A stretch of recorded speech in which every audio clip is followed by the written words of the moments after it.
त्याच पार्श्वभूमीवर पंतप्रधानांच्या घराकडे जाणाऱ्या रस्त्यावरील सुरक्षा दिल्ली पोलिसांनी वाढवली आहे। केजरीवालांच्या E20च्या आंदोलनाच्या पार्श्वभूमीवर सुरक्षेत वाढ करण्यात आली आहे। E20 वरनं केजरीवाल आज जनतेच्या तक्रारींचं पत्र पंतप्रधान मोदींना देणार आहेत। त्यासाठी मोर्चा काढला जाणार आहे आणि म्हणूनच पंतप्रधानांच्या निवासस्थान परिसरात किंवा तिथे जाणाऱ्या सर्व रस्त्यावरती सुरक्षा वाढवण्यात आली आहे।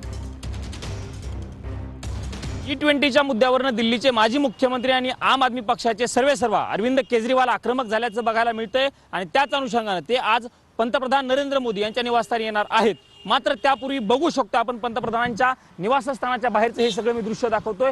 त्या ठिकाणी आपण बघू शकतो रॅपिड ॲक्शन फोर्सच्या जवानांच्या तुकड्या या ठिकाणी तैनात झाल्याचं चित्र आपल्याला बघायला मिळतंय। खरं तर इथपासून पुढे गेल्याच्या नंतर म्हणजे साधारणतः 1 किलोमीटरच्या आसपास पंतप्रधानांचं घर आहे, पण त्यापूर्वीच हा जो रस्ता आहे सफदरजंग लेनचा रोड आहे, त्या रोडच्या ठिकाणी आपण बघू शकतो की रॅपिड ॲक्शन फोर्सचे जे जवान आहेत ते तैनात करण्यात आल्याचं चित्र आपल्याला बघायला मिळतंय। दिल्ली पोलीस देखील या ठिकाणी दिसत आहेत। दिल्ली पोलिसांकडे पूर्ण बॅरिकेडिंग जे आहे ते केल्याचं आपल्याला बघायला मिळतंय। सध्या रोडच्या बाजूला जरी हे बॅरिकेडिंग असलं तरी जर समजा केजरीवाल आलेच तर इथपासूनच त्यांना अडवण्याचा प्रयत्न खरं तर दिल्ली पोलिसांकडून केला जाऊ शकतो आणि त्या अनुषंगाने ही सगळी तयारी खरं तर पंतप्रधानांच्या निवासस्थानाच्या म्हणजे 7 लोक कल्याण मार्ग निवासस्थानाच्या बाहेरच्या रस्त्यावरती असल्याचं चित्र जे आहे ते आपल्याला बघायला मिळतंय। कॅमेरा पर्सन विनोद कुमार सह मी प्रमोद जगताप, TV9 मराठी, नवी दिल्ली।